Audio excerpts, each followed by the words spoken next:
Hi, everyone. How are you doing? Everyone is well. How are you going with your energy?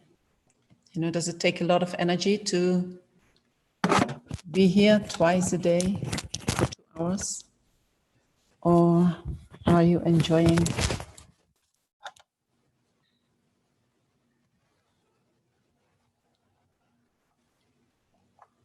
It gives us energy. That's great.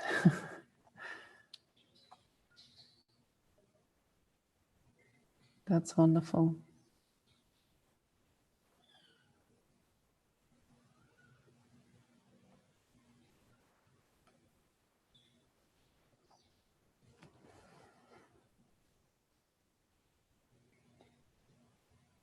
Katrina is working as well. So the last session,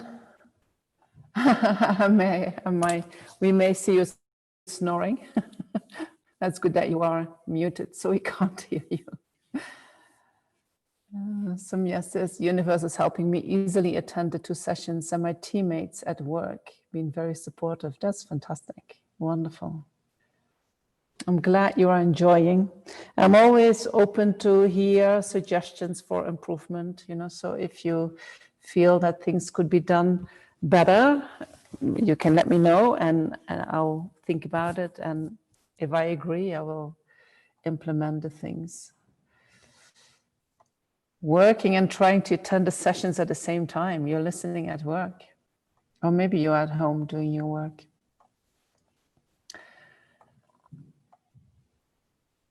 Very good, very good. And you know that even if you can't attend or if you miss certain things, you can catch up later by watching the videos on YouTube.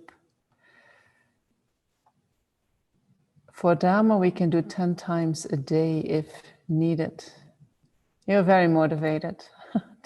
That's great. All right. So let's start this session with thank you for that. That helps me too, you know. Sometimes I have the feeling that I'm just talking, but I'm not sure what it does to you. And I always have to check and feel like, is this working or is this not working? Does it help people to connect or not? But it's more guessing than when we are together. Feedback is greatly appreciated. So starting with the second session, let's set, thanks, helped me a lot. That's great. Let's give ourselves a couple of minutes to settle the mind in the present moment. Instead of rushing from one activity and the next activity and listening to the teachings is just another activity, let's just have a little pause where we maybe take a few deep breaths and what comes to my mind is let the mind come home.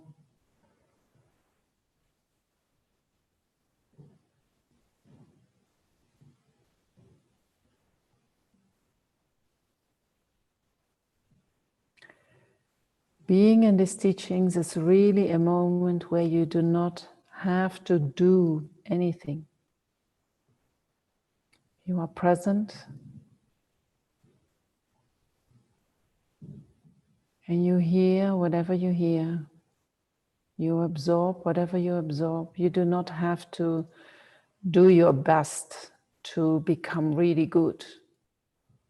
And it's even better just to relax.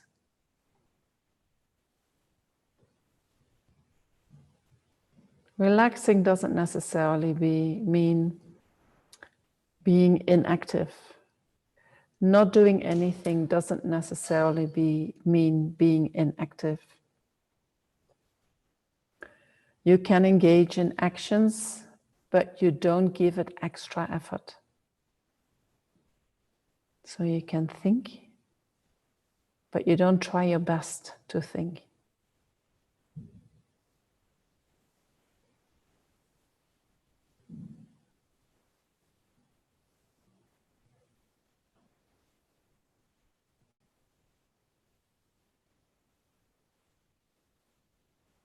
And then adjust your motivation.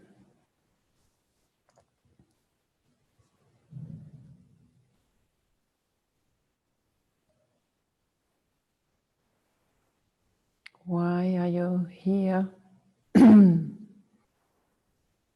What is your ultimate purpose?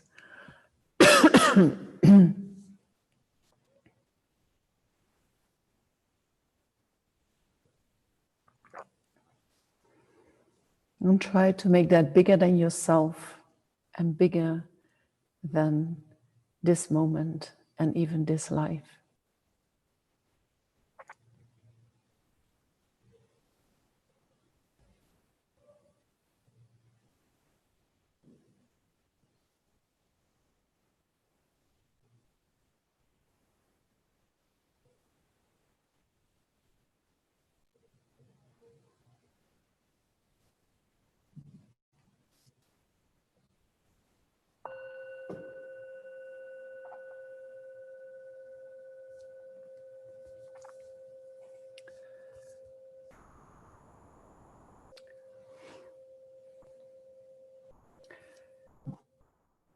So this morning we spoke about feelings and our reactions to our feelings.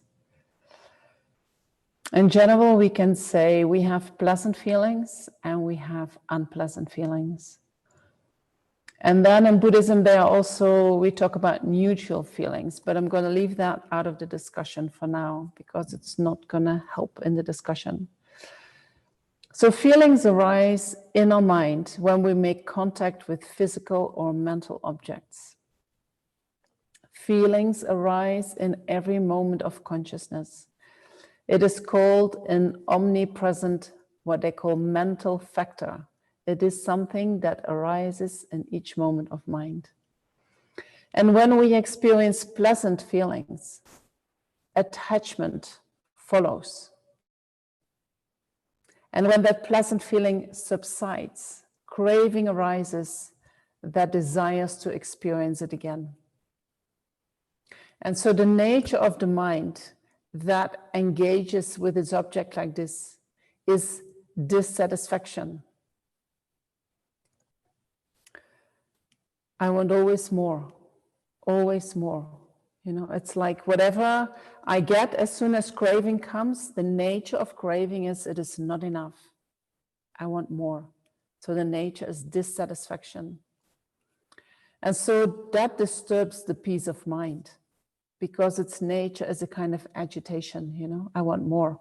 And we can see if we have addictions, you know, that once that addiction, once that craving arises in the mind gets agitated even more when we do not get what we want straight away. So following pleasant feelings disturbs the mind. And then when we experience unpleasant feelings, we automatically dislike that and we want to get rid of that. So aversion arises. And again, that disturbs our mental peace.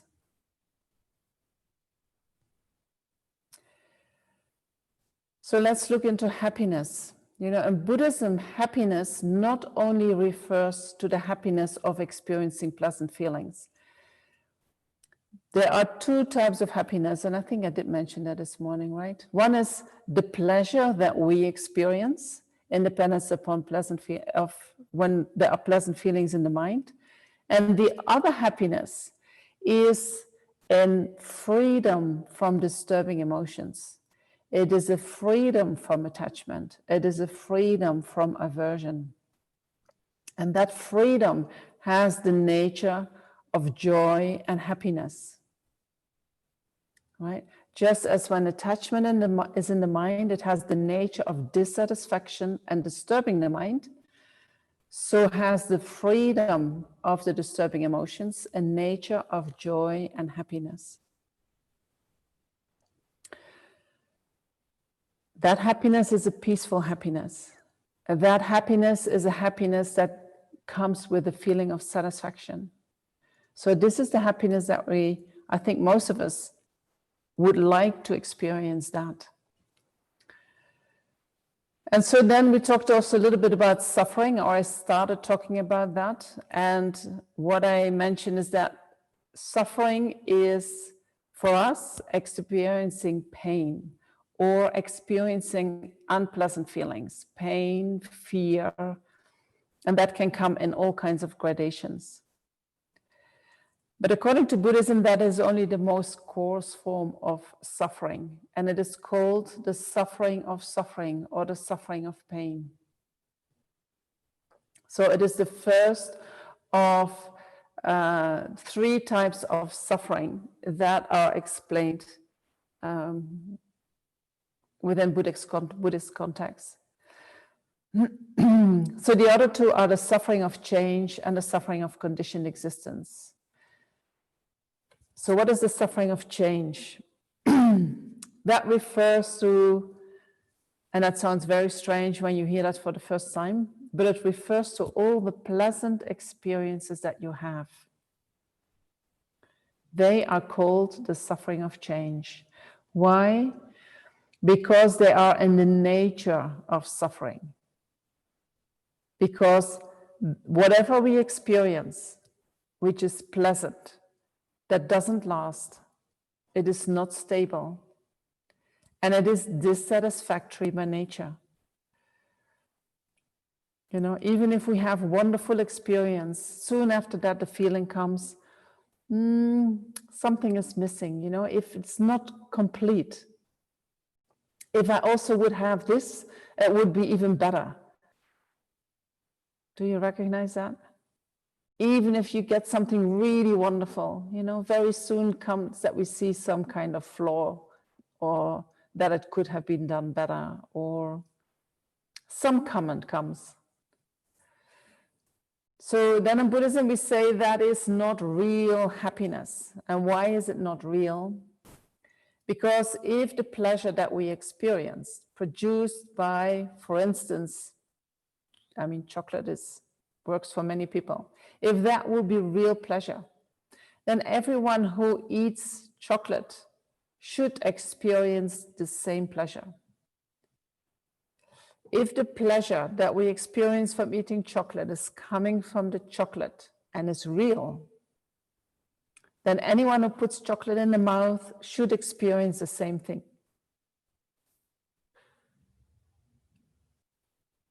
True? Also, if the pleasure produced by eating chocolate was real pleasure, then the more chocolate we eat, the happier we become. Is that true? I'm sure some of you have tried that. I have tried that. It didn't work.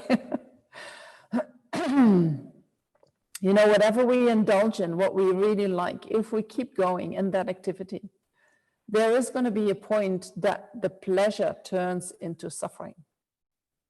With whatever we are doing in samsara, whatever we are doing in cyclic existence, this is what happens. So that shows that the pleasure that we experience is not real pleasure, but it is in the nature of suffering. Because if we keep engaging in the activity, it necessarily will turn into suffering at a certain point. Real happiness is stable. That means that the more we produce of it, the happier we become.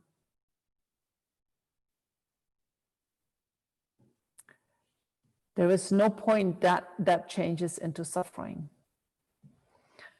So the pleasure that we experience in samsara depends upon many causes and conditions, and therefore we have that changeable nature.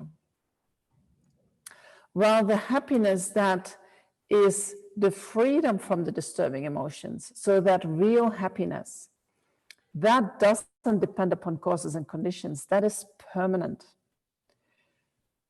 How does that work? So we have a mind that is by nature pure.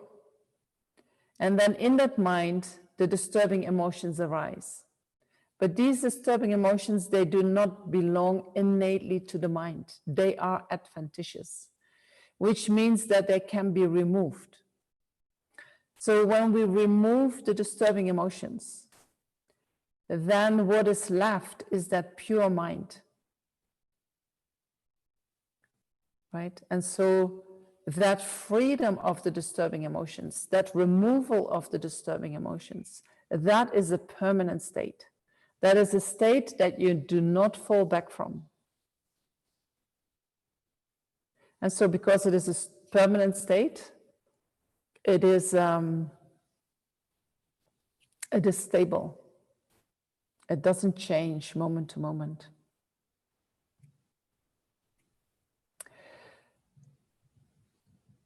So does that mean that the pleasures that we experience, we think, oh, it's in the nature of suffering, so therefore I don't care about it anymore? No, these pleasurable feelings are very precious. They are the results of our good karma. Remember this morning we talked about that. Virtuous actions is that what produces pleasant feelings in the future. So when pleasant feelings arise, independence upon objects, independence upon other people, independence upon our thinking, when pleasant feelings arise, that is, we are consuming the result of virtuous actions. So we should treasure them and fully enjoy them. But what we also need to see is that these pleasures, they can't last. They cannot bring us stable happiness. So we try not to grasp at them. And we also don't make it our life work to go after them all the time. Right? When we engage in virtuous actions, virtue will start to ripen naturally, and we will experience pleasure naturally, and we can enjoy that pleasure fully. But we try not to think, now I want more. And we also try not to go after it, because that is actually stopping us from having these experiences. But we have had a habit for a long time, in Buddhism we say since beginning of this time. So we cannot expect that we, from the beginning, can cut that habit. But what we can do, we can start observing that habit in the mind. And by just observing the habit, instead of being the habit, instead of following the habit, we observe it. Then already there is a little bit of space between me and the habit. And that will make the habit less strong. I will identify less with the habit. And then slowly, slowly, I can start applying more antidotes and redirecting my mind in another, with another focus. Away from attachment, away from following my feelings. And if we, in society in the last 20 years, 30 years, and maybe even longer, that's what has been proclaimed, right? And all the advertising, follow your feelings. You want to feel good, so you follow what you think is going to make you feel good. So we have a very, very strong habit of doing that. And we have a strong belief that these things out there is what is going to make us feel good. So we have to reevaluate that and try to think that, no, you feel good because due to virtuous actions that you created in the past.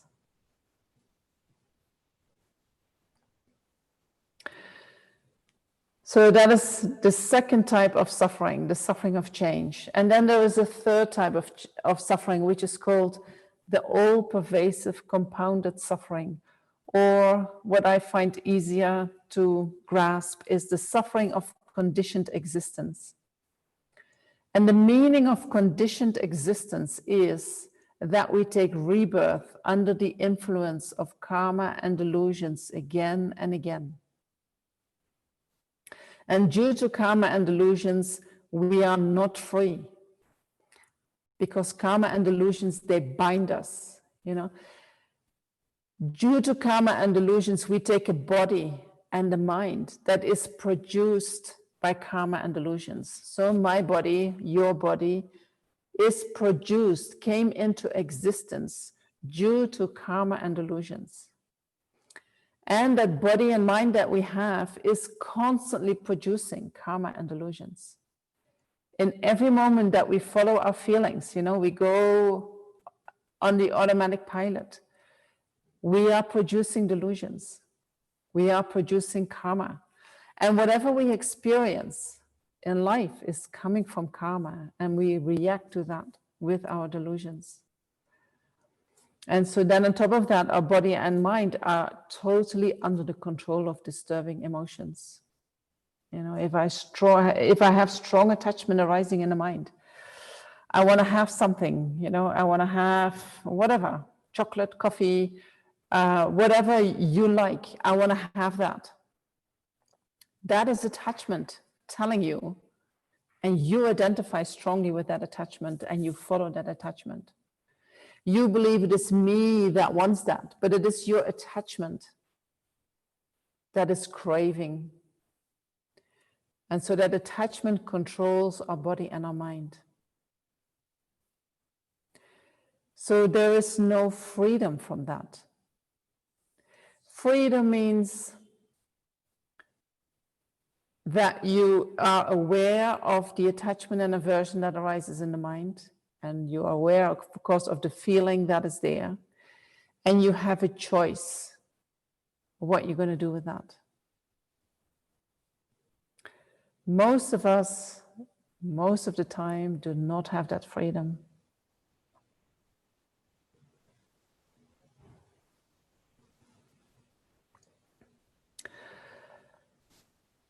So due to being under the control of karma and delusions, we create constantly actions, you know, because feelings arise in the mind due to contact that we make with our senses. Feelings arise, and then in dependence on that, we create actions. And these actions or reactions, they leave imprints in our consciousness. And one day they will ripen in a similar experience to our action. And then when we experience that similar experience, we engage in a similar action again. And so then we repeat the same thing over and over and over again. And sometimes that is compared to a little rat in the wheel going around and around and around, wanting to get out of the wheel, you know, and therefore it keeps running harder and harder. It wants to get out, but it doesn't know that it needs to stop running. So if the suffering of, so do you get that? Just let me see, no questions. So if the suffering of conditioned existence is underlaying the other two types of suffering, the suffering of change and the suffering of suffering, then when we speak about wanting to be happy and wanting to be free of suffering, that means that we want to be free of conditioned existence. We want to be free of the suffering of conditioned existence. And that means we want to be free of karma and disturbing emotions. So when I talk about self-compassion, I want to be free of suffering. I'm not just talking about the suffering of pain. I'm talking about conditioned existence. I want to be free of the suffering of conditioned existence. So that goes much deeper than just wanting the superficial happiness, you know, and also in relation to others, when we really understand conditioned existence and how others are impelled to engage in actions again and again, and with that they're actually creating the causes for their own suffering. When you can see that, you know, then what you want sentient beings to be free of that controlled existence, that conditioned existence, not just of the suffering of pain, but being not in control. And, you know, if we see people who are addicted, whether that is food or drugs or sex or their phone or social media or whatever addiction you have, smoking, these people cannot control themselves. They need to engage in these actions. And you can see that that is not even bringing happiness, you know, that is a suffering. There is, the lack of freedom is so clear when you watch people who are addicted. And we think maybe I'm not addicted, but if you really look into how attachment works, we all suffer from that because we have no control. You know, when pleasure is there, attachment follows. That's the addictive reaction.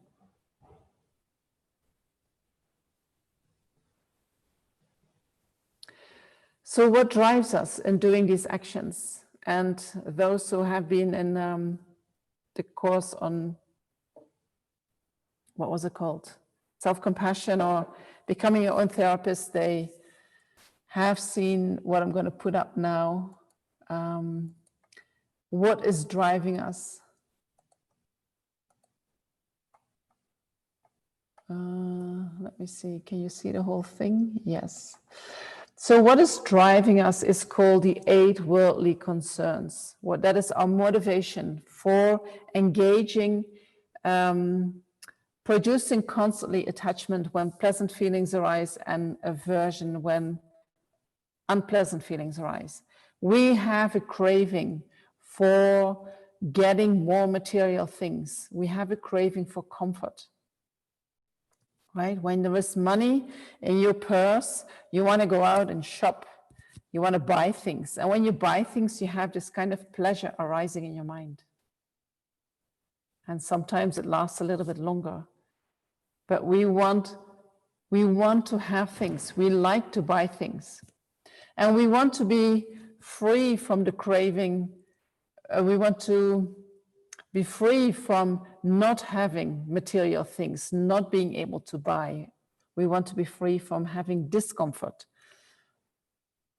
So if you look onto the left column, the orange column, that shows the things that we are craving for, to have. While on the right side, the blue column, these are the things that we crave for to be free of. So the column of the left side, the craving comes from attachment. And then the Venerable, right we side, cannot see your shared screen yet. Aversion, because you want to be free of these things. So let's go into the left column, what we all like, what we all after, and see if you can recognize that. So we crave for acquiring material things that make us feel good. We crave for pleasures of the 6 senses. Oh, I'm not sharing. Wait. Your speaker might be muted. I tried to talk to you. Oh, that's true. I'm so sorry. I'm talking about sharing the screen, and I haven't done it. Okay, here it comes. And I had turned off my sound, so I couldn't hear Felipe. I'm sorry. Let's start again. So what drives us, what keeps us in samsara, what keeps us in, what binds us to cyclic existence is the 8 worldly concerns. So at the left column, the orange column, are the things that we crave for, the things that we react to with attachment. These are the things that give pleasure in the mind, and then we want more of that. And all the things at the right, in the right column and the blue column, these are the things that we crave to be free from. So when they appear, when we connect with that, we feel displeasure, and then we react with aversion. I will put this in the box or in the folder, you know, so you will have that tonight. So let's go through the left column, the orange column, and see what we crave for. We crave for acquiring material things or comfort. When we acquire material things, pleasure arises in the mind. We also crave for the pleasures of the six senses. And the six senses are the five sense, the sense pleasures, and then the sixth one is the mental sense pleasure.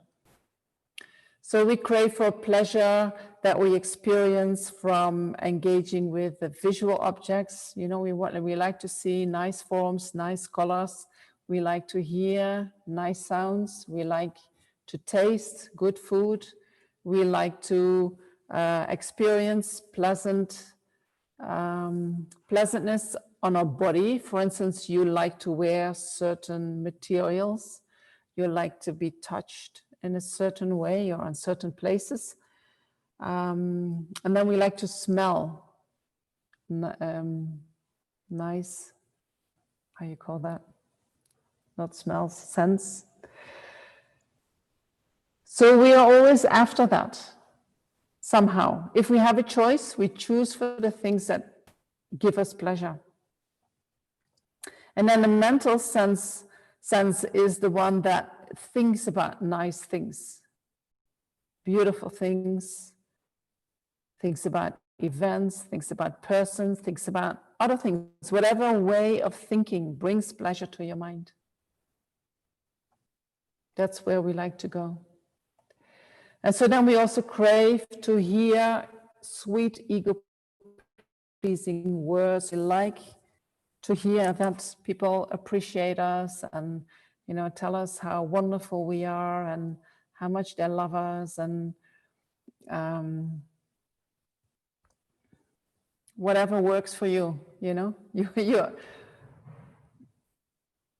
And then we also crave for personal praise and admiration, and that has more to do with how people see us.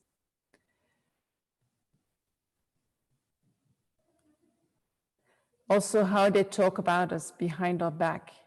You know, we like people to talk nicely about us.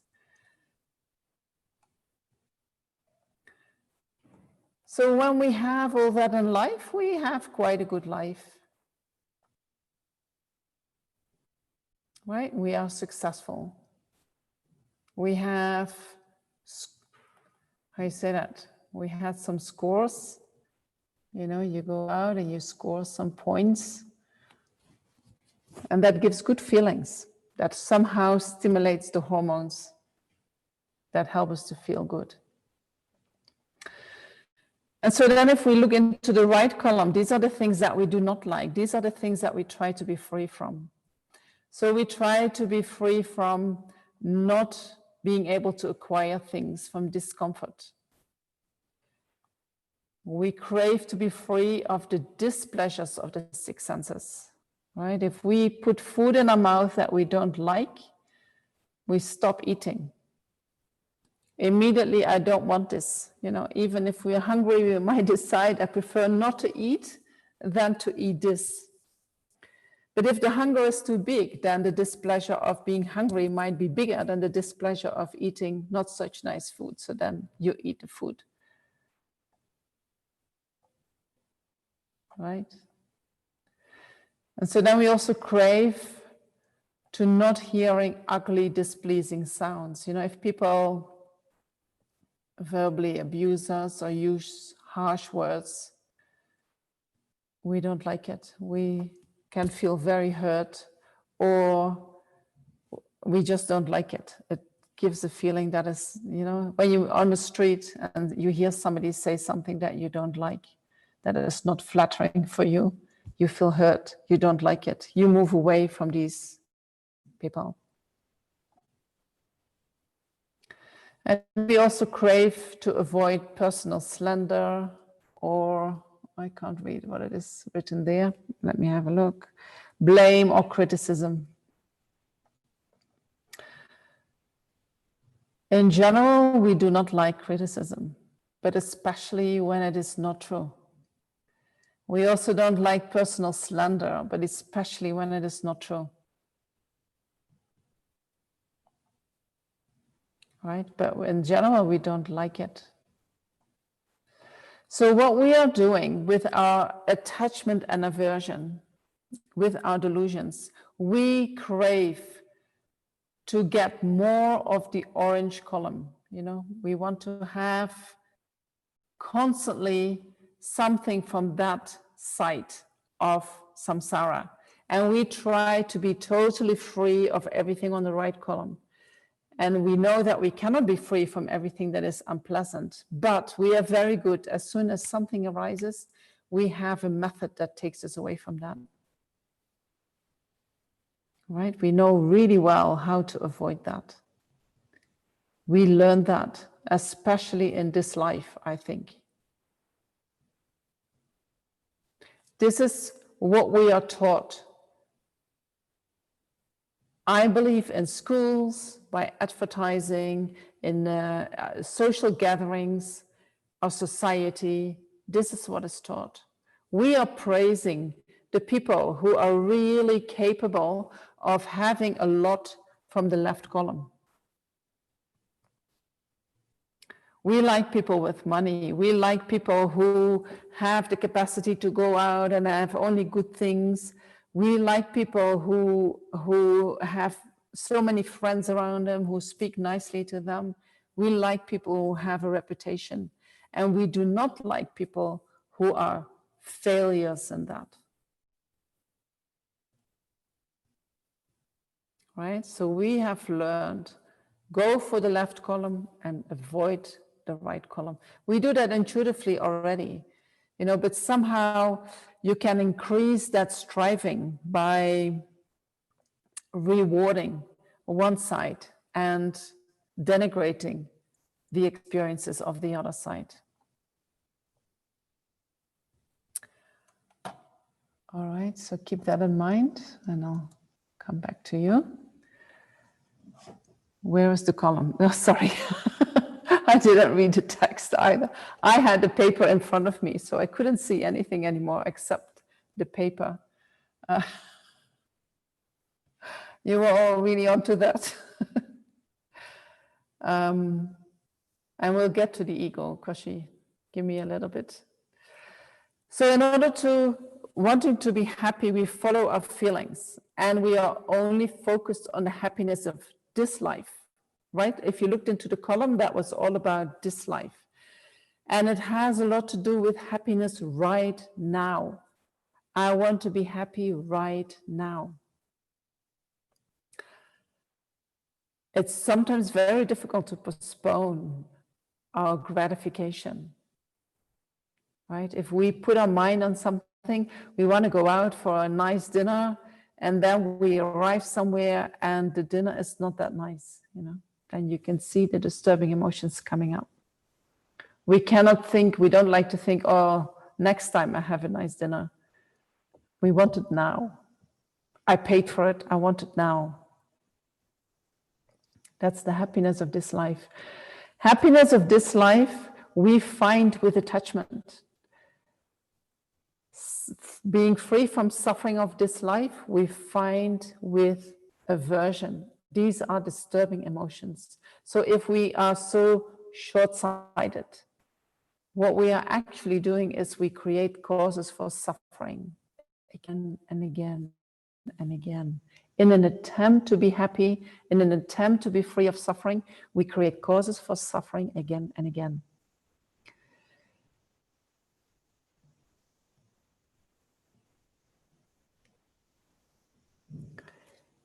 When we react with attachment and aversion, when they follow our feelings, that means that is like an automatic pilot. And there is no moment between the feeling and the reaction in which we can reflect whether or not our action is going to be wise or compassionate. These are habits deeply ingrained in our psychic.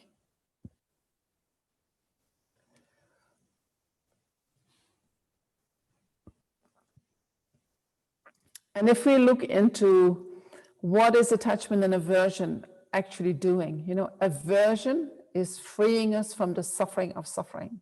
which is the suffering of pain, which is discomfort, which is unpleasantness. But aversion does not free us from cyclic existence, from conditioned existence. Actually, aversion is creating more conditioned existence. And on top of that, when we experience aversion, when aversion is in the mind, and even more when anger is in the mind, that itself is a suffering. So aversion tries to free us from suffering. But if we really look what aversion is doing, it is bringing us more suffering. In the moment that aversion arises in the mind, but also in the future, because imprints are going to be placed in our mind for similar experiences to arise in the future. Same with attachment. Attachment appears as if it is helping us to become more happy, to get what we need. But if we really look into the nature of attachment, we can see that it is causing suffering, you know, and we have to think about people who are addicted.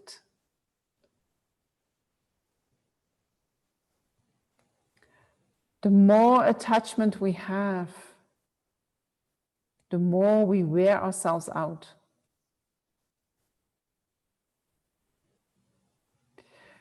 You know, I mean, nowadays we hear about there's great benefit in fasting, for instance.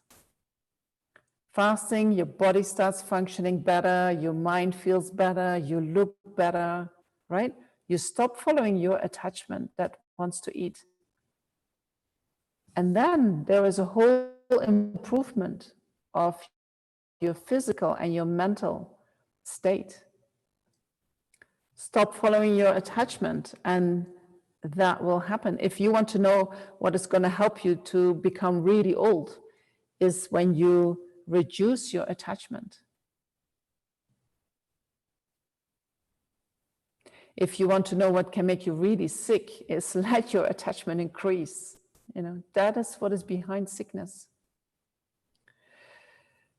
So attachment and aversion are not really bringing us any pleasure or freedom from suffering. And according to Buddhism, both pleasant feelings and unpleasant feelings are of the same nature. They are both in the nature of suffering. And we can easily recognize that unpleasant feelings are suffering, but we don't so easily recognize that pleasant feelings are suffering.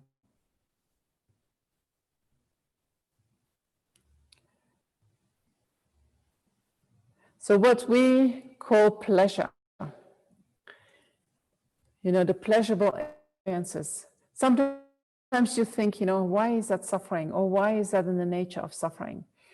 The moment we experience pleasure, what Buddhism says is that moment is the moment that one suffering has just finished and another suffering is about to begin.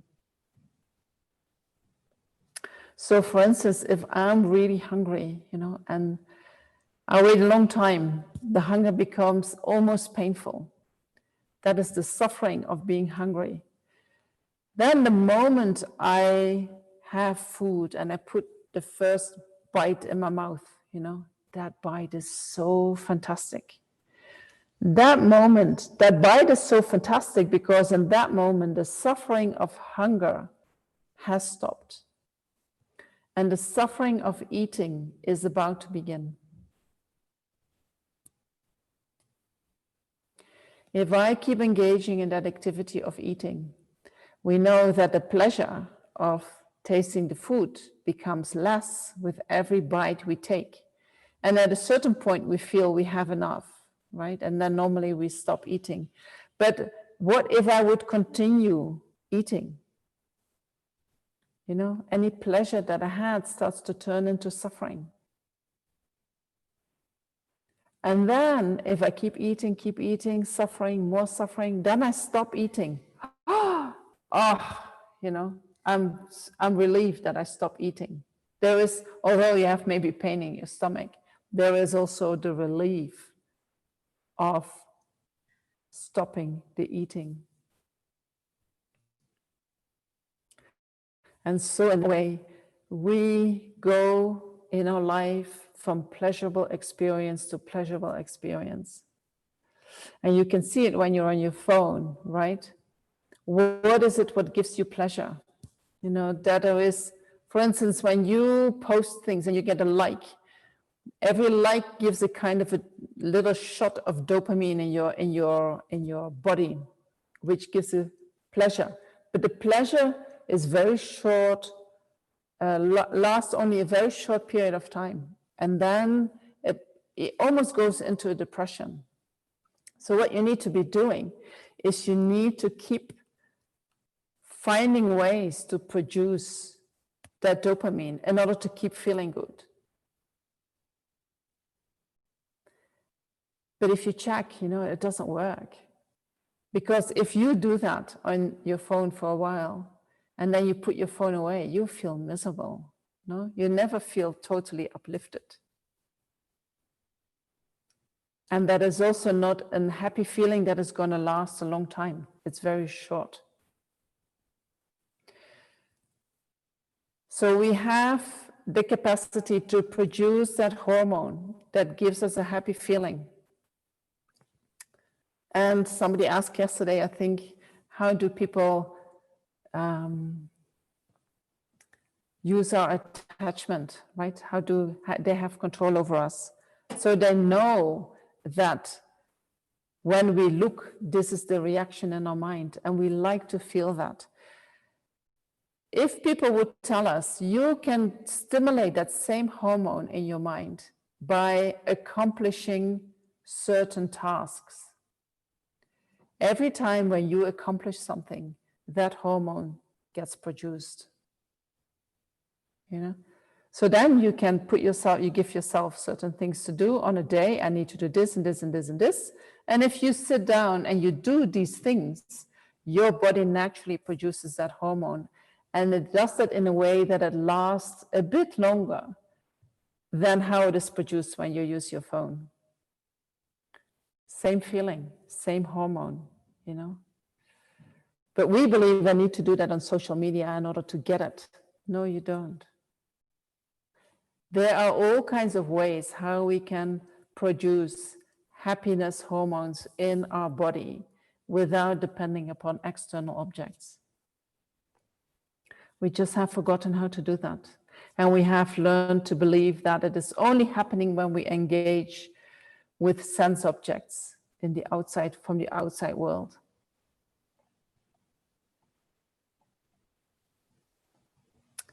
All right, let's do a little bit of journaling.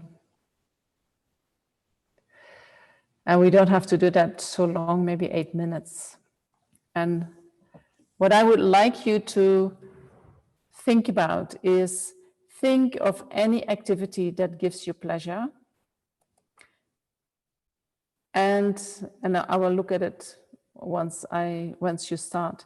Think of any activity that gives you pleasure and imagine that you keep engaging in that activity. And then observe in your mind the moment that that pleasure turns into suffering. And then think, and what do I normally do next? All right, so you do that for one activity, and if you have done that and you have still time, you do it for another activity and for another activity and we do about 8 minutes. And I'm just gonna look for that question.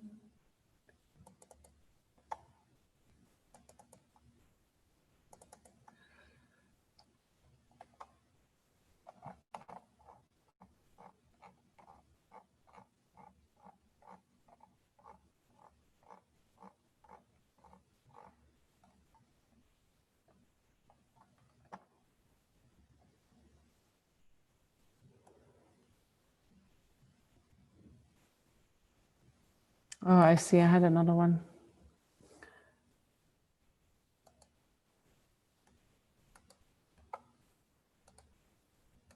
Yeah, I give you both the questions. So you read the first one, and then the second question is, how do you react when you don't get what you want? And how long can you wait for a reward in the form of a happy experience? So with question number 1, just do one activity and then you go to the second question. And I'll give you 10 minutes. All right, is that clear?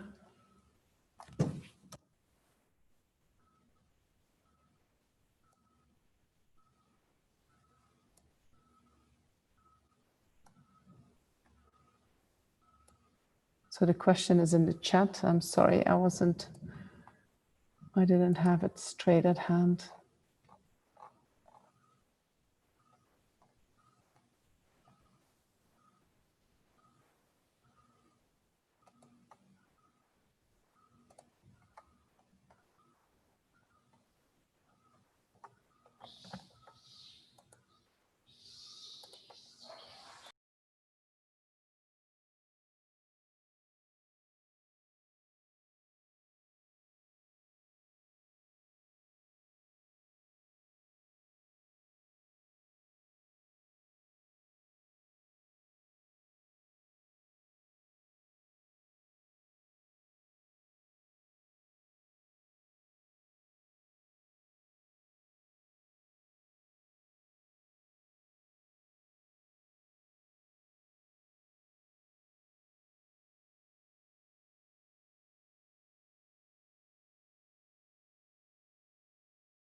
So we have 2 more minutes.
And then try to finish your writing. You can always go back to it at a later point in time.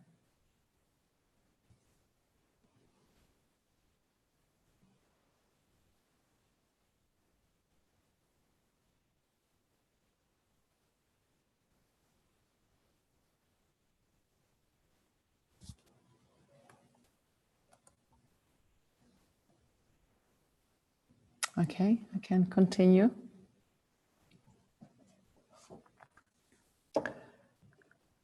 So according to Buddhism, when feelings arise and we react with attachment or aversion, these are both causes for suffering.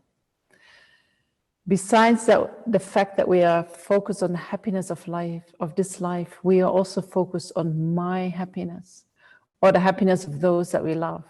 So our focus is very self-centered. And so attachment and aversion are both a form of craving, and they are both rooted in what we call the self-grasping mind. The mind that holds the self to exist in a way that it appears. And the self doesn't exist like that. So when we have strong emotions, that self appears very clearly. It can be something pleasant that we experience or something very unpleasant. That self can appear within the body. It can appear as part of the mind, and sometimes it appears as something separate from the body and the mind. So that self gets triggered, that arises, that becomes visible, or we can feel it when strong, disturbing emotions arise in the mind, or when there is strong fear in the mind, which is also an unpleasant feeling. So if the self-grasping mind, grasping at a self in a way that in actuality it doesn't exist, is underlaying our attachment and aversion, then in order to become free from attachment and aversion, in order to become free from the disturbing emotions, we need to realize that the self that appears to us doesn't exist like that. So what does that mean, you know? When that self appears, just think about when you were triggered strongly in your emotions. How does the self appear? The self can appear to be permanent, like not changing moment to moment. The self appears as a single entity, as if it is a separate entity from the body and the mind. as if it is independent of the body and the mind. And we can even have the feeling that it is like an objective thing, that self. Objective means it doesn't depend upon anything. It doesn't depend upon the body and the mind. It doesn't depend upon causes and conditions. It doesn't depend upon the mind. Sometimes that self feels quite substantial. All right, we can feel it in our heart. We can feel it in our stomach. And it can appear as something that is in control of the body and the mind.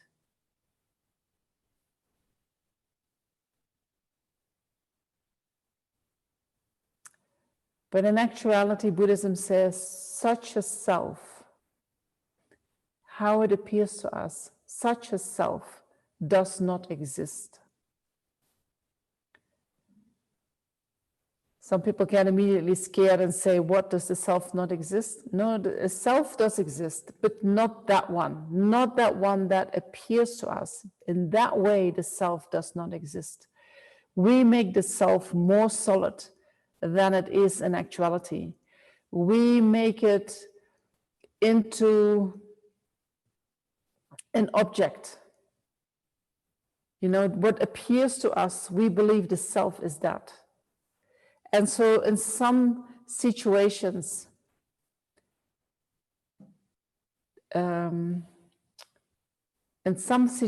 that self appears to us, you know, that entity that we feel in our body or in our mind. But Buddhism says that what you call the self is actually not a valid basis to be called self.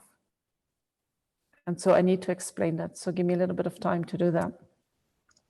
So the feeling that appears in our body, in the chest or in the stomach, that is not the valid basis for calling it a self. That what we feel there, that is not the self. So that doesn't mean that there is no self, because conventionally a self exists. You know, think about a car. A car exists, right? And we say car is that thing there, over there, outside on the street, that is a car. But Buddhism says that what you see outside is actually a valid basis to be called car. But the label car, the name car, is coming from our mind. Even the image car, which appears as a single entity in our mind, that comes from the mind. And we project that name and that image that we have onto that object that is out there. We impute that onto the object, right? And so what we do is we believe that that is the car. But Buddhism says car is what is merely imputed in dependence on that object outside.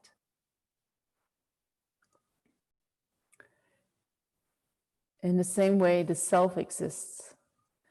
The self exists as being merely imputed in dependence upon the body and the mind. So that means that we cannot find any place in the body or in the mind that we call self.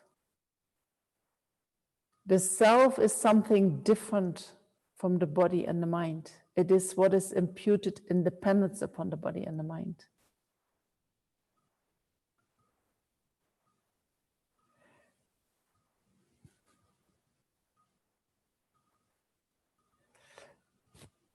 So the impression that we have the appearance of a self that takes care of our needs and wants, and that we try to satisfy by following our attachment.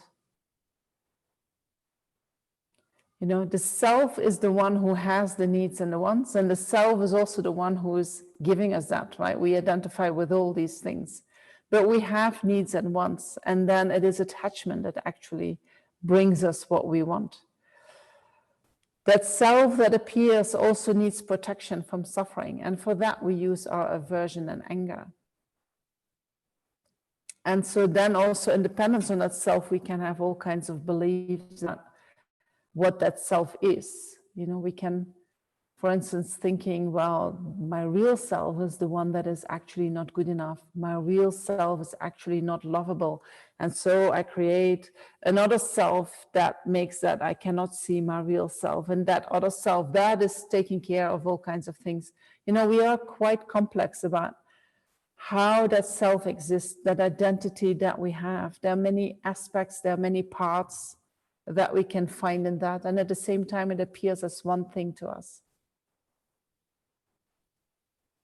True.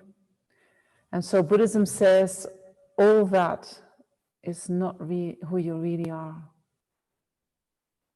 All that is not the self.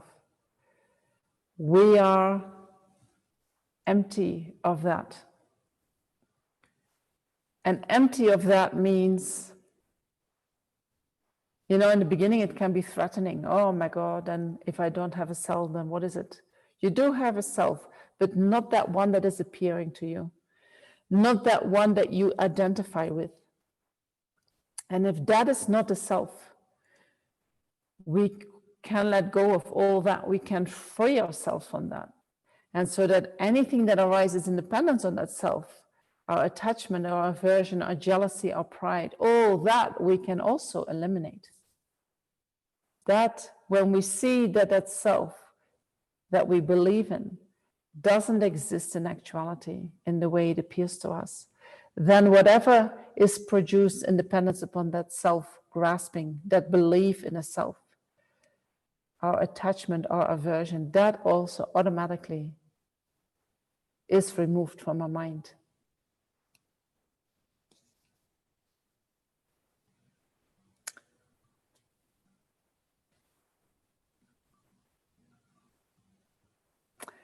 So Buddhism says we are ignorant beings. We, due to habit, we cannot see the nature of reality as it is. We cannot see the ultimate reality of things, and we cannot see the conventional reality of things. The way things appear to us is as if everything appears to be real. Everything appears to be true. We make everything more permanent, more concrete, more solid than it exists in actuality. And by thinking about impermanence, we already took a little bit of that solidity away, right? Thinking about, especially when you think about subtle impermanence. Things are not so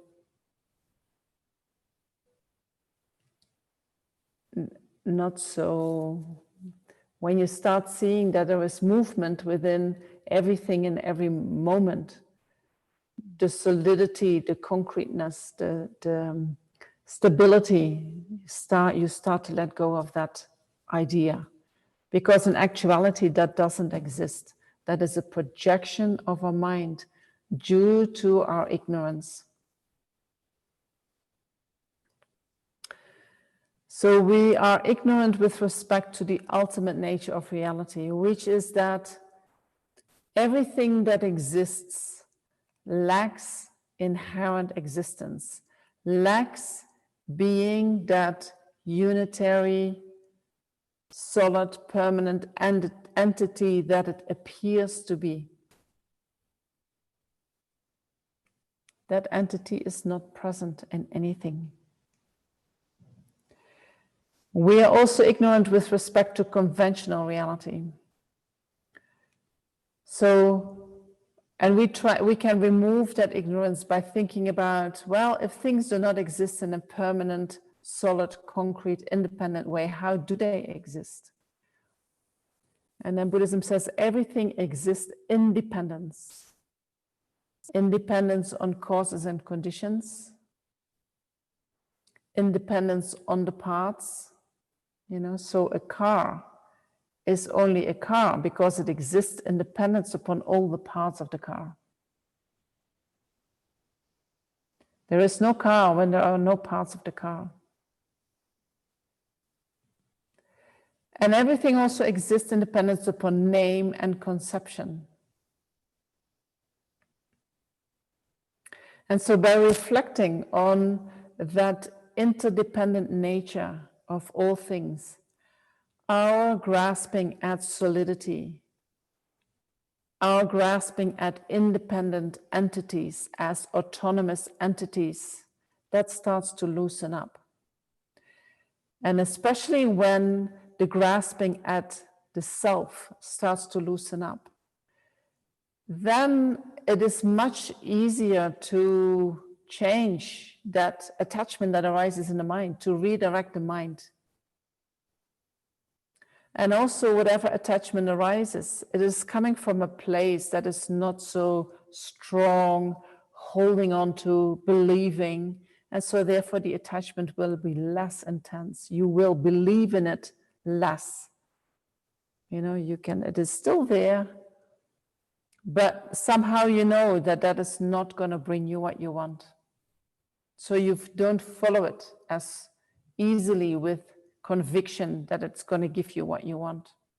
You know already, it cannot do the job. We still might follow it for a long time. It is not so easy to remove from the mind. But if we know that it doesn't exist truly, that it doesn't exist in the way it appears, it has less power over us. Okay. So,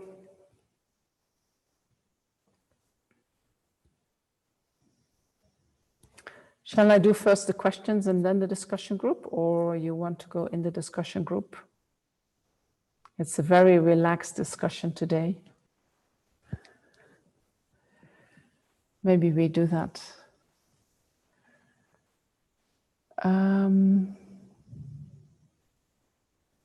So the discussion, what I thought is, when we talk about these teachings, that can stir up a lot and it can cause confusion or other kinds of uncertainties. So what if you sit together and you talk about what happens to you when you hear these teachings? So you just share what is going on for you, and everyone has 2-3 minutes to do that.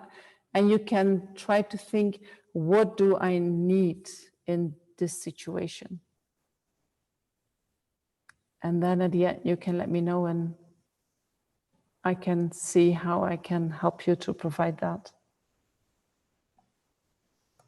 All right, so I'm gonna, Felipe, give me just 1 second to put the question in. And then you can give people 10 minutes to be in the discussion group.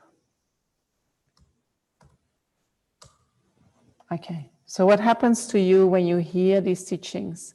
You just share and then you try to think about, what do I need?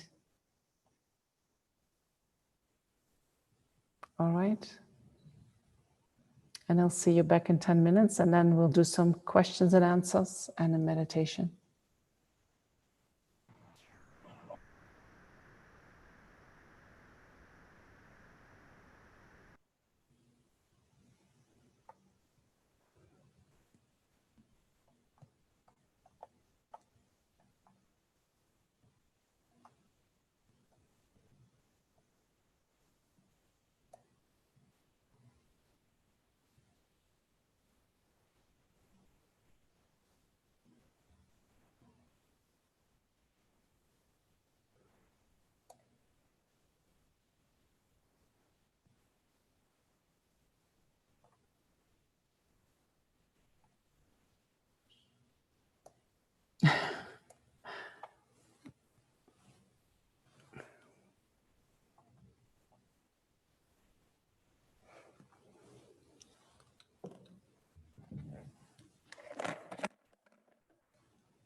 Are you coming back?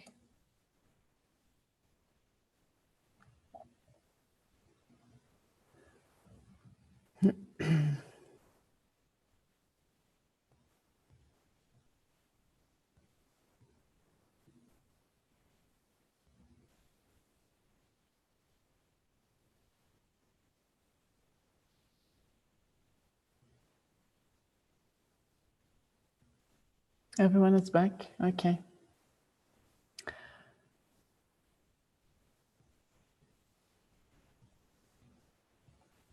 So if you feel that you want to share something, feel free to do so in the chat or with respect to what you need. And there were a few questions that I haven't answered yet. Oh, Philippa asked me to make one announcement, which is that His Holiness is teaching tomorrow morning, 9 o'clock till 10. And he will be in a dialogue on cultivating our common humanity amidst uncertainty. And the initiative is from the Mind and Life in Europe. So that could be interesting and connected to what we are talking about here. If you have the time and the energy, I'll share it with you in the chat. So tomorrow, 9 o'clock.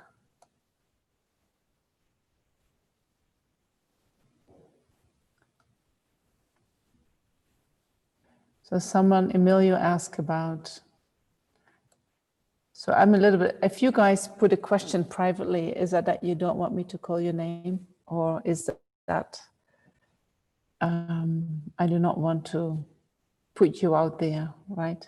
So,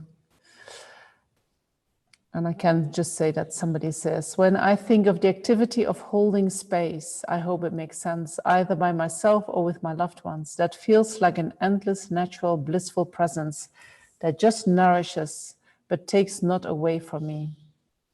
So that is a very beautiful place to be in. And I think that place is very, very much connected to compassion. I wouldn't call it compassion itself.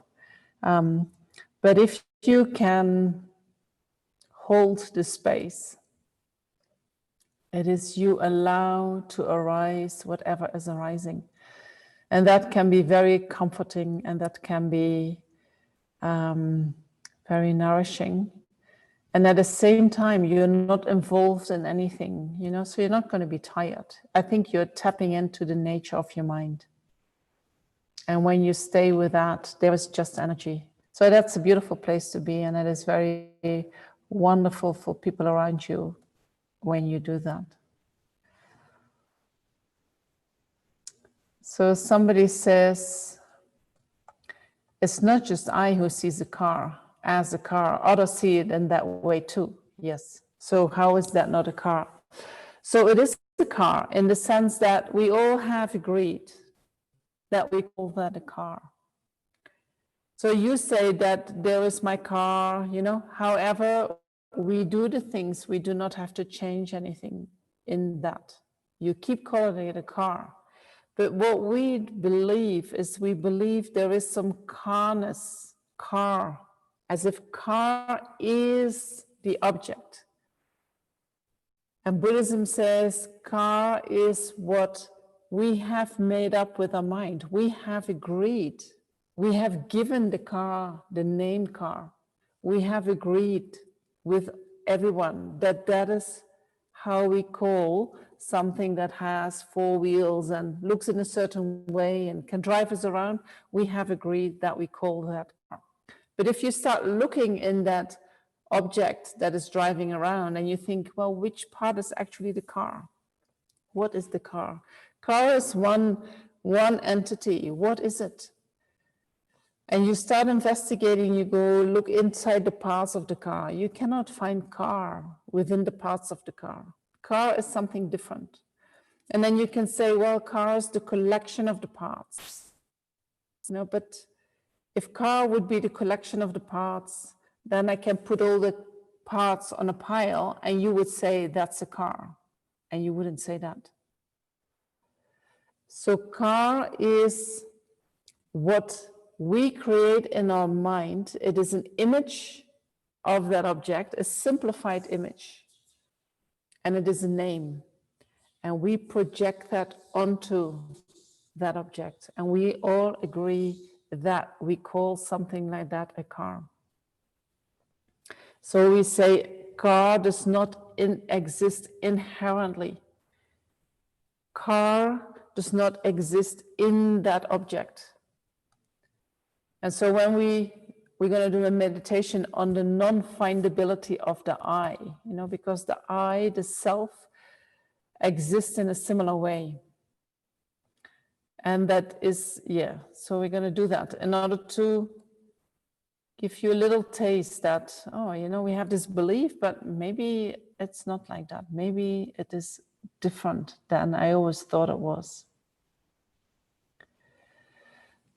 So then somebody says, we want a peaceful mind while living our busy lives. Is that possible? Yeah, it's quite a challenge, isn't it? It's quite a challenge. So I think if you really want a peaceful life, I think you have to make your priorities. What is it going to be, your peaceful life or your busy life? And then if you feel, I want to have a peaceful life, then you have to, or a peaceful mind, you have to check what is making your mind so unpeaceful and start addressing that. And then you can see how you can do that with your busy life. And if you can still do that with your busy life, or that you need to make changes in that busy life. If you say, no, I want my busy life, and then in the breaks, I try to make my mind peaceful, then you have different priorities. That's totally up to you.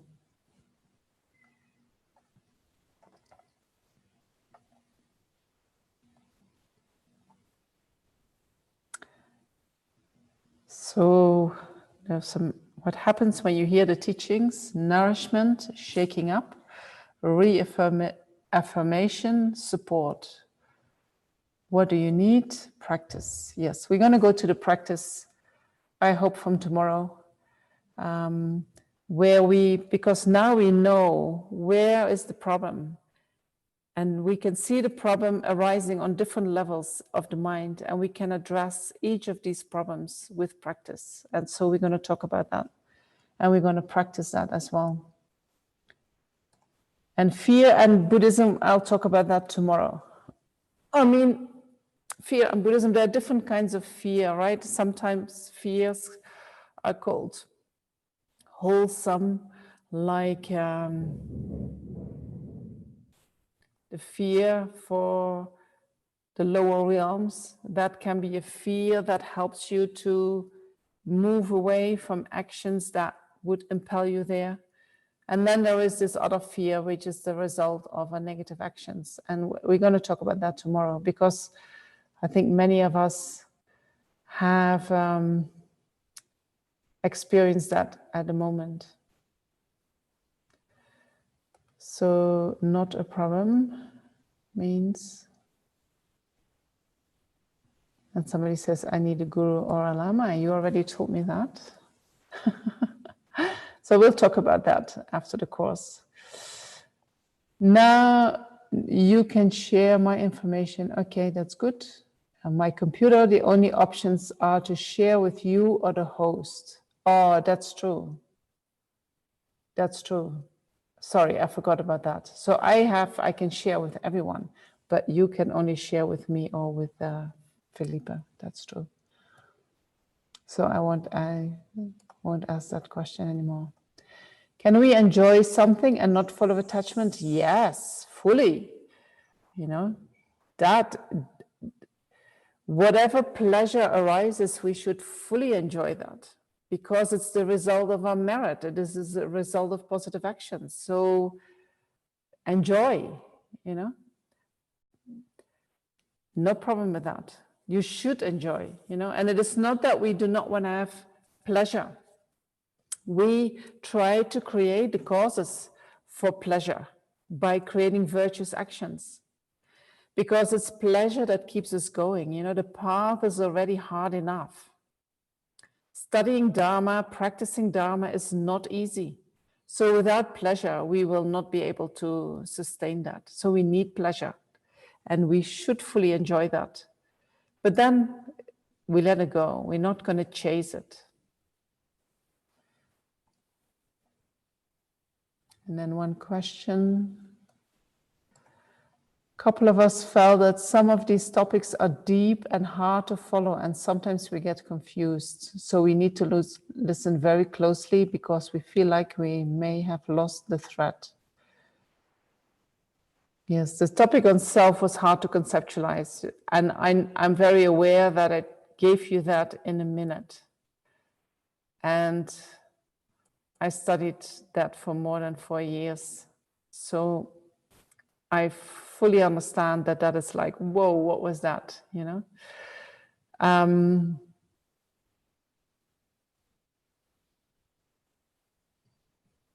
So what I'm going to do is I'm going to do a meditation on,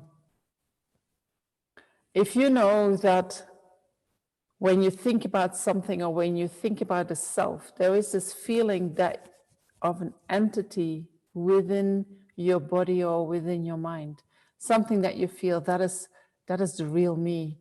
Or, you know, sometimes we have that feeling that there is something that is the self, that is me. And Buddhism says that self doesn't exist in the way it appears. It exists to be independent. It exists to be one thing. That doesn't exist. So we'll do the meditation to see that that doesn't exist. And then, that is the main thing, that it is not that concrete as we believe it is.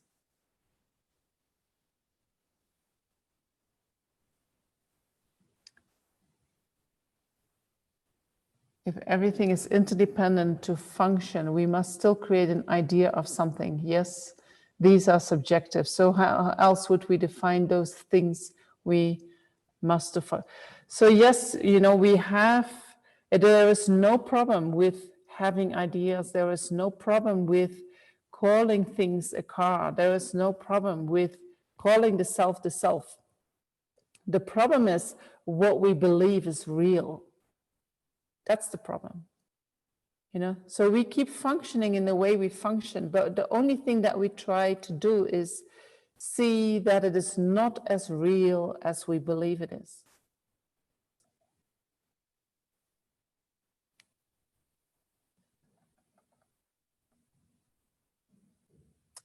Someone has been using the antidotes for attachment and aversion and has been awakening every day. That's fantastic. So tomorrow or day after tomorrow, we will talk about how we counteract attachment and aversion. Somebody found the discussion too short.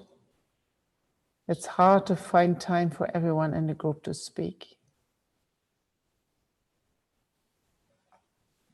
So someone was forgotten in your group. Okay. So maybe tomorrow we see if we can find some more time for that. Matthew was a little bit forgotten. And if you feel that you are forgotten in the discussion group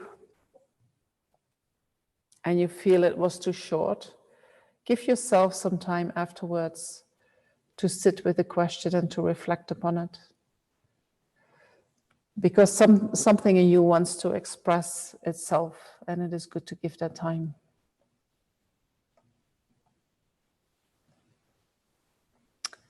Isabel says, I want to empty myself from beliefs, concepts, ideas, ideology, so I could tap into spacious emptiness, and from there love will be awaiting. Yes.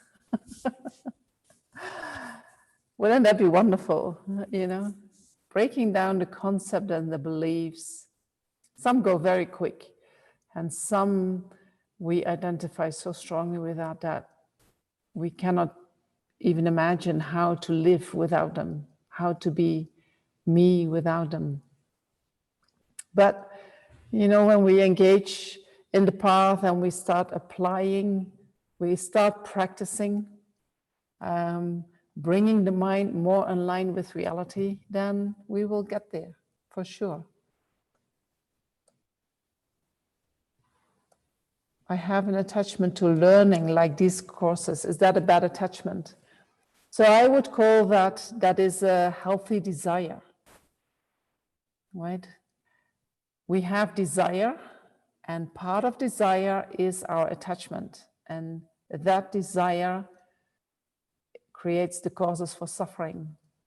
But there is also a desire which is positive. For instance, the desire to develop your full potential, the desire to become a Buddha, the desire to become liberated, maybe even the desire to benefit sentient beings. These are very good desires. We don't want to get rid of them, keep them, follow them. That's totally fine.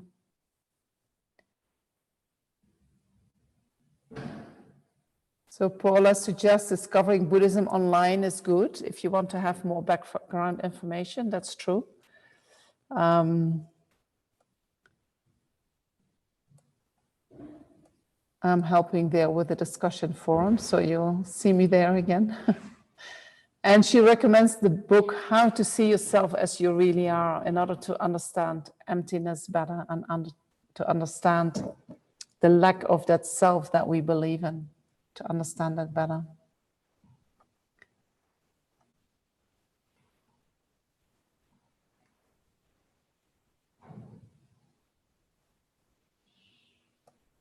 So, and then somebody says, remember when you said that I was working very hard and that my guru said that my wind energy will hurt me? Is that maybe when you were here in the teachings? So when I just became a nun, maybe that is what I said. I wanted to get enlightened for the benefit of all sentient beings. And so I was doing all these prostrations and meditating, and then I started to feel weird, and I had menstruation that was going on for 3 weeks, 4 weeks. I didn't want to stop anymore. And then my Lama said, you're doing too much, relax, relax, relax. So pushing, it is not engaging Dharma that makes us stressed, but the pushing mind that wants to do more. And it's actually the mind of attachment. That is what is causing disturbances in the wind energy. And that is what is causing exhaustion. So some say you have to practice Dharma. You need to be focused on Dharma in the sense that you're going to die today, or you're going to die, very soon. That is how focused you need to be, just Dharma. But then the pace that you go in, you have to do that in a pace that you're going to be able to do that forever. Right? Because the path can be very long and you want to have energy to keep going. So sometimes you have to hold back. You might want to engage. So you have to check your motivation. There probably is some attachment involved. Maybe even the wish to be free of the suffering of suffering, can drive you into doing much too much, pushing yourself.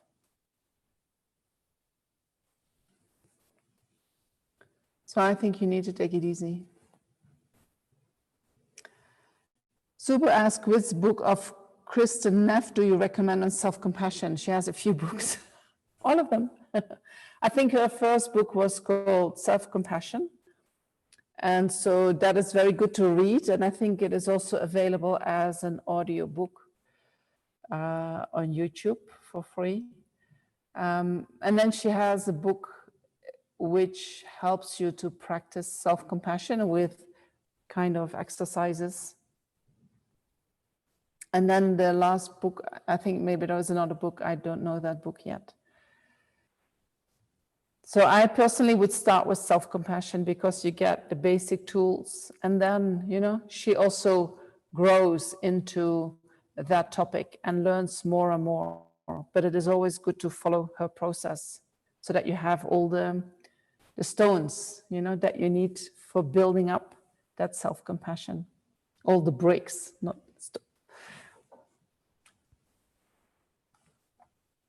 all right. So can you guys see the questions that are written down, or do I just see them? You send them to me, but you can see the questions that other people put in? Or only I can see them? Okay, all right. Okay, so that is also why I need to read them out. So tomorrow, I have a think, maybe I say a little bit more about the self, you know, because I am very aware that I go very fast, but I also like to make a start with the practice. And so we'll talk in general about practice that you can start doing, and then we'll start talking about the practice that we do in order to develop self-compassion, and then from there we go to the practice where we develop compassion for others. And that is still quite a lot, you know. So yeah, let me think about how I can deliver everything. You know, it is also an idea to leave the things about emptiness for the last day. I can do just one session on that, or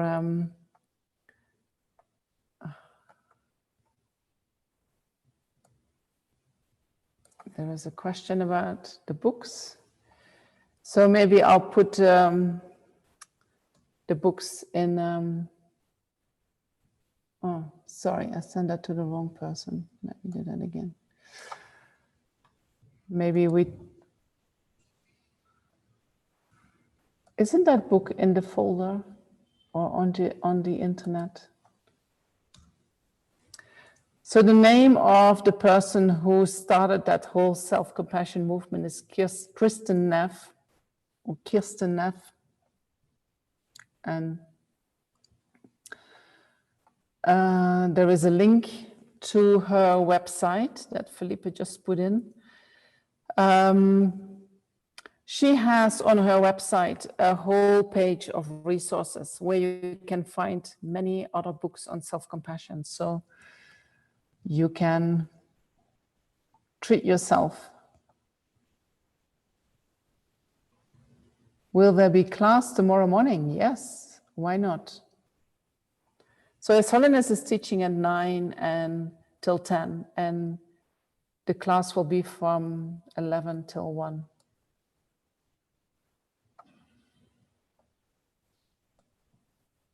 And there is another link for the resources, which I'll pass on to everyone.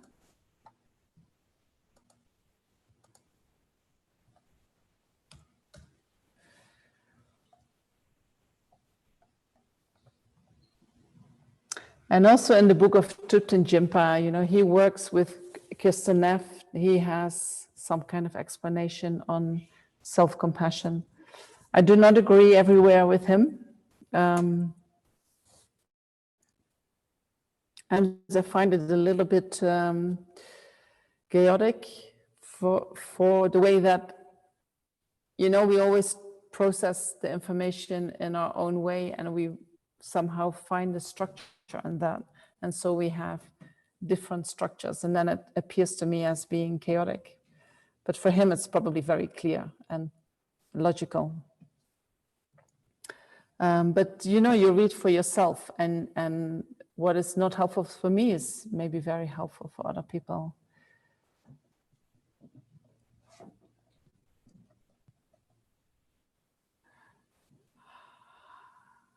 If you have a lot of failure, how do you pull yourself back on the path when you feel broken, maybe you mean?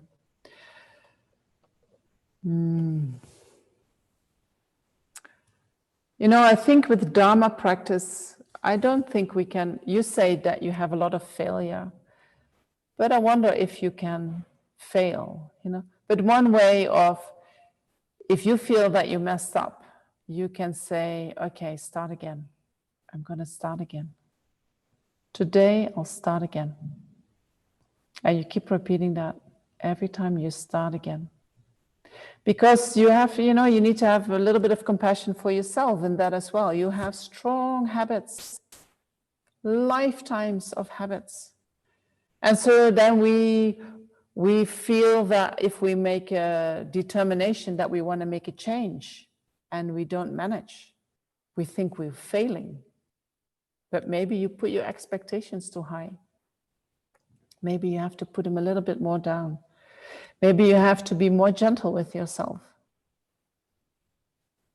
And when you engage in an action that you have been habituating with for so long and that you try to change, but you don't manage, just say, oh, there I go again. Okay, I'll start again. I start again and I try to move my mind in another direction. That's already good enough. That's already fantastic practice. That will create the causes that at a certain point you will have the strength in your mind to really make the change that you want to make.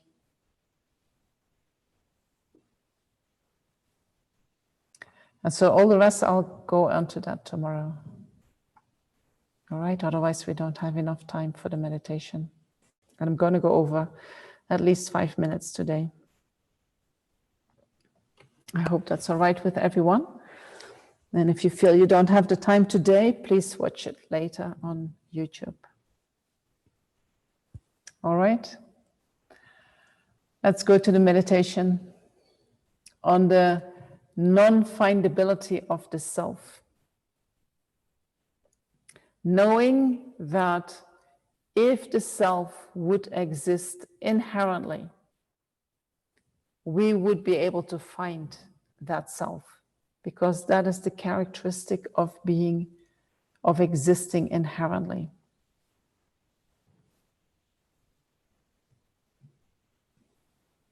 All right, even if you don't really get that, don't worry about that, because the meditation is going to go to your experience, and that will be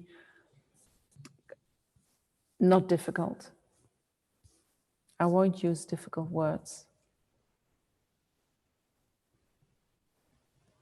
So make sure that you sit comfortably with, if you can, with your back straight and relaxed. And then breathe naturally.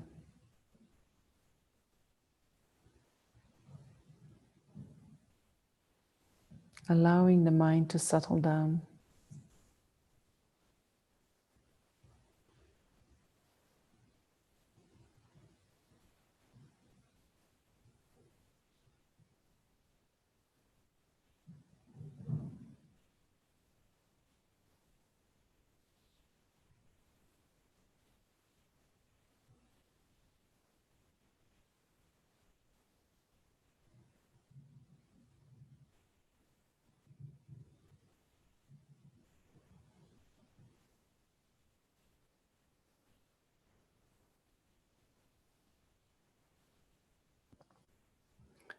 And having settled down the mind, we start to try to find the self that we so tightly hold on to.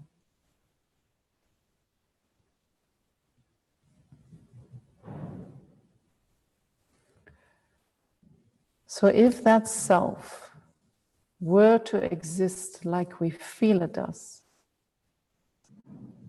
which means if that self were to exist inherently, then the more we look for it, the clearer it should become. When we start looking for that self, we should be able to point at something which we call, that's me. That's myself. We should be able to find the self or the I or me.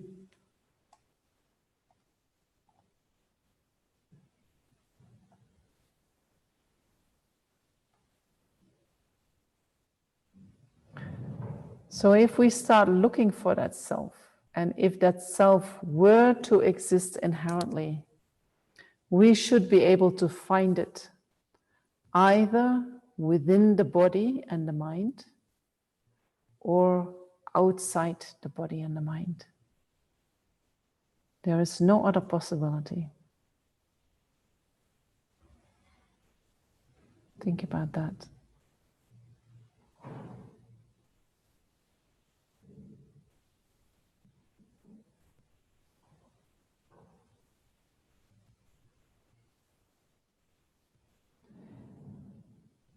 So let's first start looking whether the self, if we can find it within the body and the mind.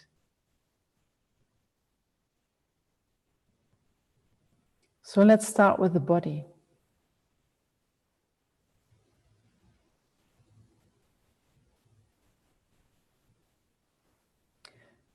Get a feeling of the different parts of the body and how you can experience sensations all around the space of your body.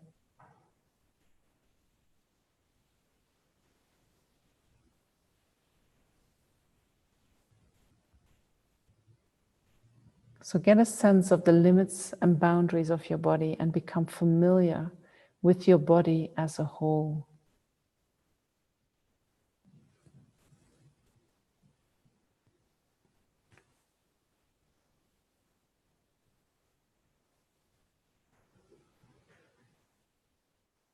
So if the self is findable in the body, we should be able to detect it when we focus our attention on the different parts of the body.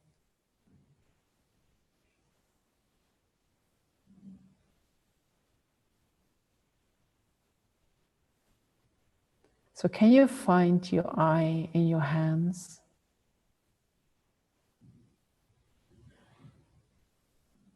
Your arms?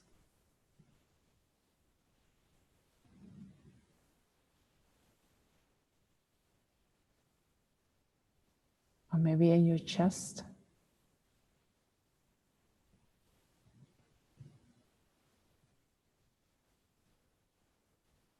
And you look within the physical structure.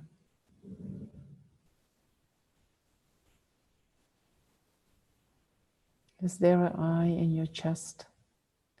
Is there an eye in your stomach?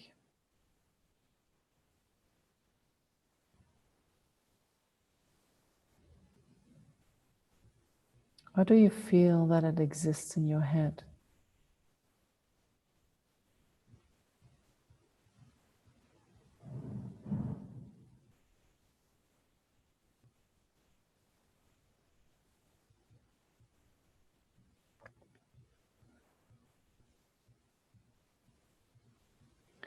And so with this meditation, we can go through all the parts of the body, including the internal organs and the different kinds of tissues that are in the body. And it is good to check each and every part of the body. Which one is the self? It feels sometimes so physical.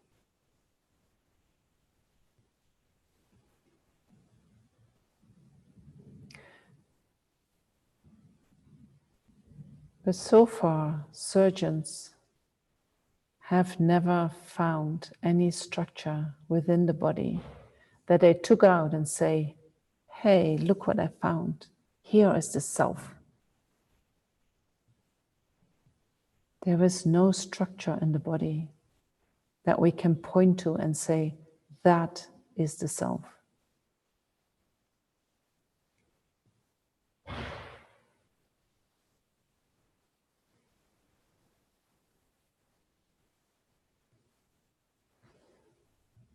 And so when you see that the self is not present in your physical structure, you can look into your mind, because maybe the self can be found there.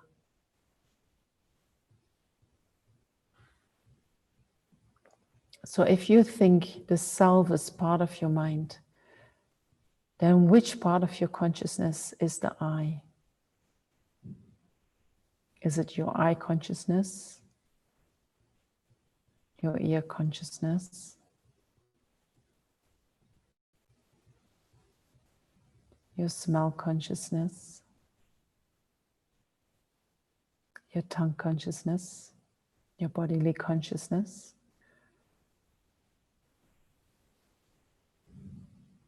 Or is it your mental consciousness, the one who is thinking?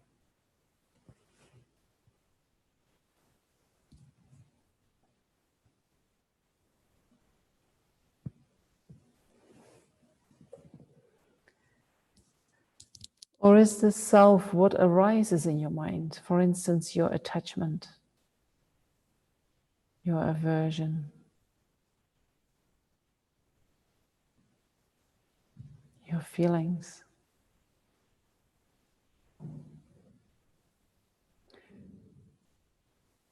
Or is it your inner goodness, your love, your compassion?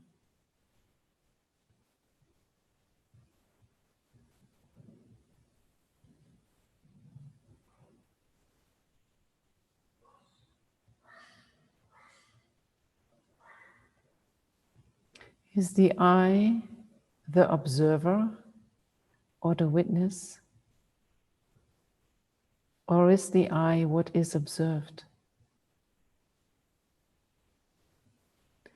And if you get a feeling that I feel my I somewhere in my mind, go towards it and try to identify it.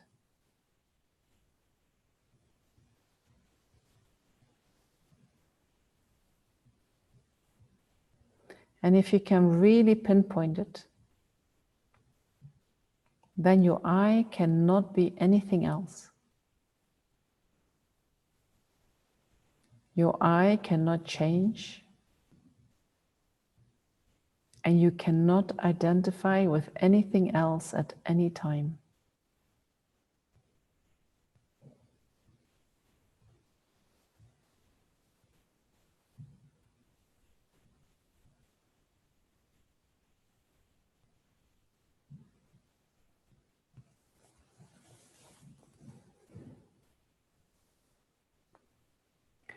If you can find the I, try to think, what is it made of? How does it look like? And make that image as clear as possible and stay focused upon it.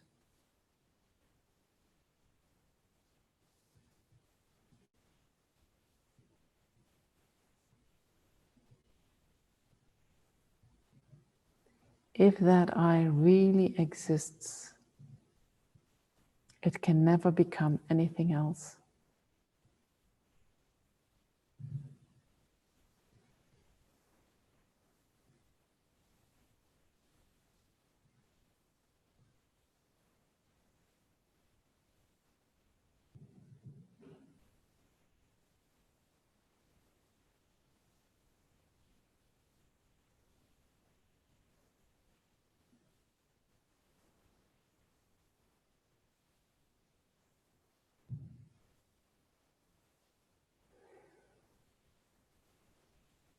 And if you find that I, you know that the mind is changing moment to moment. So then you can ask yourself the question, which moment of mind is that I?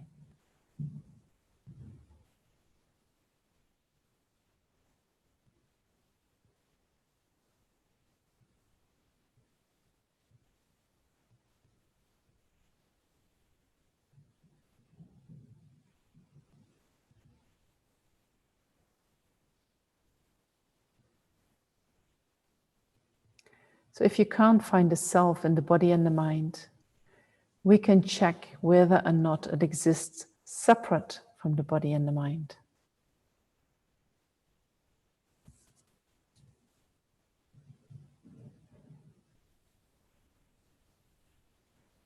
You can look into space around your body.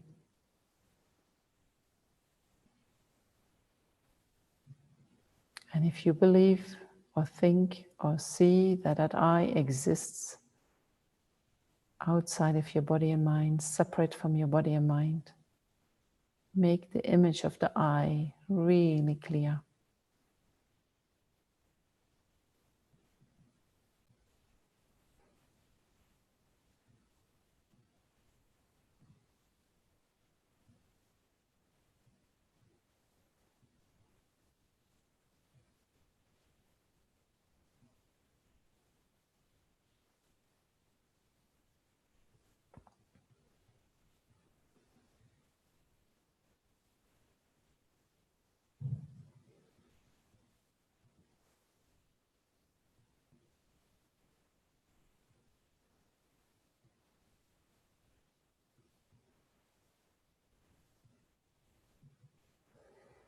And then finally contemplate that even though that self cannot be found within the body or the mind or outside of the body and the mind, we still can say things like, my hand hurts, or I'm feeling happy. Not being able to find the self simply means that the I doesn't exist inherently. But the I does exist as a dependent arising.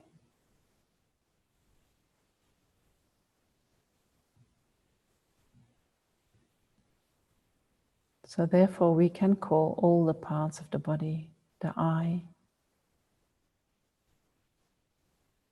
because the I, the self, does not exist inherently. It arises in dependence.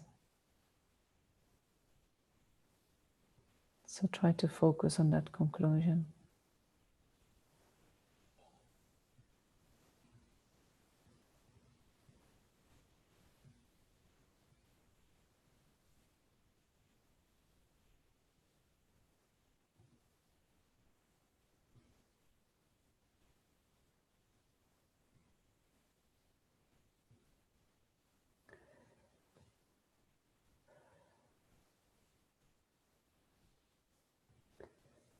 So then we dedicate the merits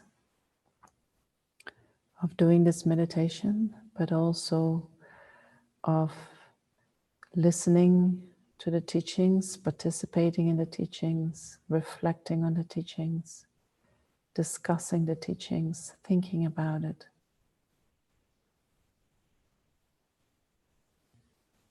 So much positive energy have we gathered with that. And you can visualize it in the form of white light, maybe as a ball above your head.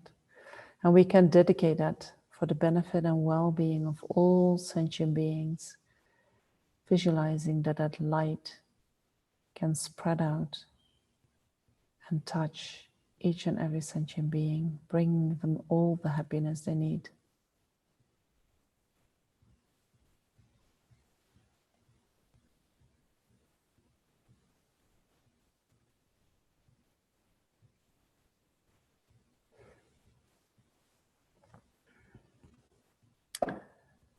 And I apologize that that we are a little bit over time. I'll see you tomorrow when we start talking about how to practice with on having the basis, this knowledge about how things exist, how things do not exist, how the mind works. How do we practice in a healthy way?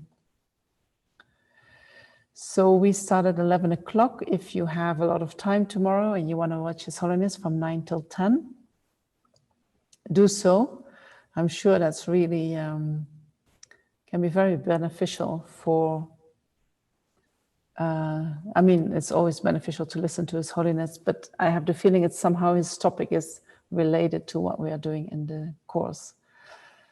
And I hope you have a very good rest and that you're here tomorrow with new, fresh energy. Thank you very much for today.